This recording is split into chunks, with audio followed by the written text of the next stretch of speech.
আসসালামু আলাইকুম গাইস, কেমন আছেন সবাই? আলহামদুলিল্লাহ, আমি অনেক ভালো আছি। তো আমি কিছু ব্যস্ততার কারণে আজকে অনেক দিন হয়েছে আমি ব্লগ দিতে পারছি না আপনাদেরকে। তো আজকে আমরা ঘুরতে যাব, তাই ভাবলাম ব্লগটা অন করি, তাও ব্লগ করার মুড নেই। আজকে আমরা একদিনে 5টা জায়গা কভার করার চেষ্টা করব। আমরা চলে যাচ্ছি কুমিল্লা থেকে চট্টগ্রাম।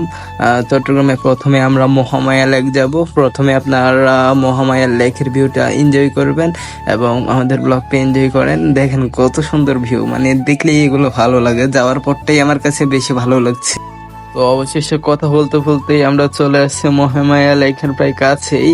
তো আপনারা ভিউটা এনজয় করবেন, পুরো ব্লগটা দেখেন।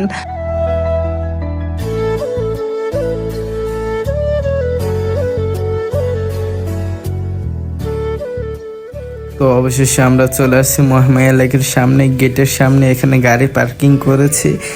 গাড়ি পার্কিং করে এখন আমরা চলে যাব টিকিট কাউন্টারে টিকিট ক্রয় করতে। এখানে আমরা মোট 9 জন সদস্য এসেছি। তো এখানে আমাদের সাথে একজন বড় ভাই এসছে, উনি টিকিট ক্রয় করছে। আমরা সকলে মিলেই গেছি, টিকিট কিনছি। তো এখন আমরা সকলেই চলে যাচ্ছি মহামায়া লেকের ভিতরে, প্রায় ভিতরে প্রবেশ করে ফেলেছি। আমরা এখানে জনপ্রতি টিকিট ক্রয় করেছি 30 টাকা করে, আর গাড়ি পার্কিং লেগেছে 150 টাকা। তো আমরা এরকম খরচ করে চলে যাচ্ছি মহামায়া লেকের ভিতরে। তো আপনারা এখানে অনেক সুন্দর সুন্দর ভিউ আছে, এনজয় করেন। এখানে আমার একটা জিনিস ভালো লাগলো, পর্যটকদের জন্য নামাজের ব্যবস্থা রয়েছে। ধরেন এখানে ঘুরতে আসছেন আপনারা, নামাজের সময় হয়ে গেছে, চাইলে নামাজ পড়ে নিতে পারেন।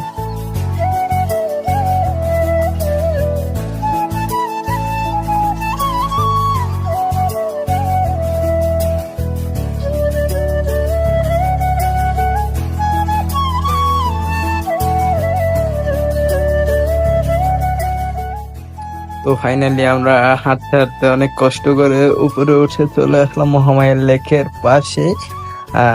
আমাদের হাতে সময় কম থাকায় আমরা নৌকা দিয়ে মেইন যে জায়গাটা ওইখানে ঘোরার ভিতরে, ওই জায়গায় যাইতে পারতাছি না।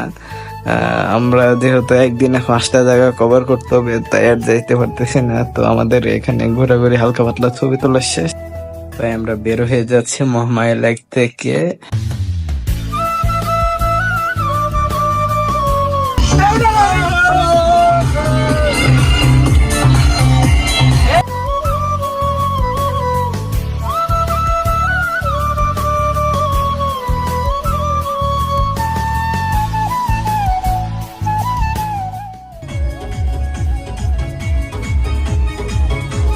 তো ফাইনালি মহামায়া লেক থেকে বের হয়ে এখন আমরা চলে যাব খৈয়াছড়ার দিকে। ওইদিকে যেহেতু পাহাড়, যাওয়ার পথে অনেক সুন্দর সুন্দর ভিউ পড়েছে, যদিও ভিডিও করতে পারি নাই। তো ভিতরে আসছি আমরা, তো যাচ্ছে ঝর্ণার কাছে।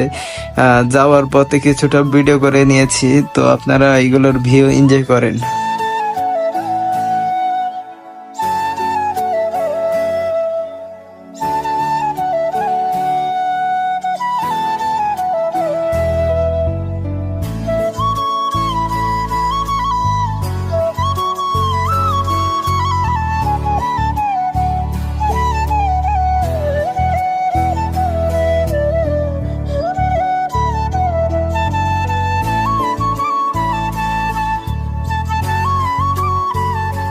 আমরা জানি এখানে অনেক ভয়াবহ রাস্তার বাইপাস থাকতে পারে, আমরা সাবধানে যাওয়ার চেষ্টা করবো। দেখা যাক সামনে কি হয়।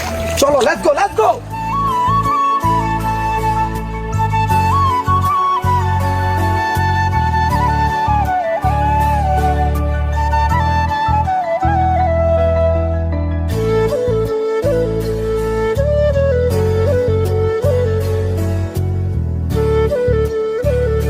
এই জায়গাটা ভাই এতটাই ভয়ঙ্কর ভাই, আমার জীবনে যত জায়গায় আজ পর্যন্ত ঘুরতে গিয়েছি সবচেয়ে ভয়ঙ্কর জায়গা এটা। আমারে যদি আল্লাহ বাঁচিয়ে রাখে, আমি যদি আর কোথাও কখনো ঘুরতে যাই, এই জায়গায় আর কখনো যাচ্ছি না। মানে অনেকটাই পিচ্ছিল, পাড়া দেওয়া যায় না। এরপরে আপনার অনেকটাই রিস্কি, এখান থেকে পড়লে সেটা ডেট। আর মানে আমাদের সাথে পোলাপেন যা ছিল সকলেই প্রায় সাহসী, আমি একটু ভীত টাইপের, আমি ভয় পাই। তাই আমি ধরেন প্রথম ঝর্ণা পর্যন্ত গেছি অনেক কষ্টে মষ্টে, বাকি 10টা অনেকটা ভয়ঙ্কর, এগুলো উঠার পর এতটাই ভয়ঙ্কর, অনেকটা খাড়া খাড়া, এরপর তো পিচ্ছিল তো অনেকটাই। তো এখানে সামনে দেখছি অনেকগুলো আপনার পোলাপাইন আছে, তারা অ্যাংলেট লাঠি এগুলো বিক্রি করতেছে। আমাদের সাথে একজন ছিল, উনি মানে একটু বেশি চালাক আর কি। উনি নিষেধ করছে, বলে কাউকে এগুলো নিতে না, এগুলো ছাড়া ওনাকে যাওয়া যায়। এখন দেখতেছি এগুলো না আইনা জীবনে সবচেয়ে বড় ভুলটা করছি। তাও আমি প্রথম ঝর্ণায় গিয়ে বসেছিলাম, আর আমার সাথে যারা ছিল সকলেই উঠেছে, আর আমি আর বড় ভাই যে মহামায়া লেখা আপনারা দেখছেন ক্রিকেট রয় করছে, উনিও আমার সাথে বসেছিল। প্রায় 1.5 ঘন্টা আমরা বসেছিলাম, ওরা 10টা ঝর্ণা ঘুরে এসেছে।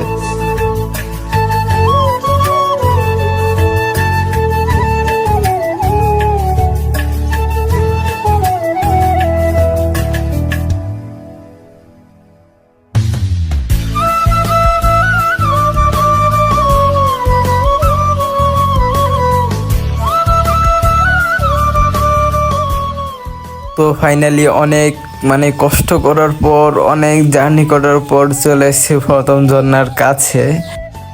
আপনারা জাস্ট ভিউটা এনজয় করুন ভাই, কি ভিউ ভাই, অনেকটাই ভালো লাগলো আমার কাছে। তো আমি আর উপরে উঠি নাই, আমি যেহেতু একটু ভীতু টাইপের, উঁচু জায়গায় ভয় পাই, আমি গেলে নির্ঘাত আমি পড়ে যেতাম, তাই আমি যাই না, ভালো কাজই করছি। তো আপনারা ভিউ এনজয় করেন।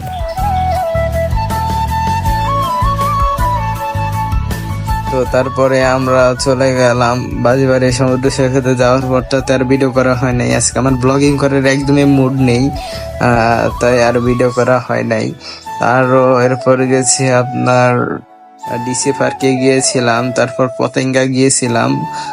এগুলো আমি ভিডিও করি নাই, কারণ প্রথমেই বলছি আজকে আমার ব্লগিং করার বা ঘোরার কোনো মুডই নেই। তাও গেছি, তো মোটামুটি কয়েকটা ছবি তুলেছি, ছবিগুলো স্ক্রিনে দেখতে পাচ্ছেন। তো আজকের ব্লগ এতটুকুই। তো আজকের ব্লগটা আপনাদের কাছে কেমন লাগলো কমেন্টে জানাবেন। তো আল্লাহ হাফেজ, দেখা হবে আগামী ব্লগে ইনশাআল্লাহ।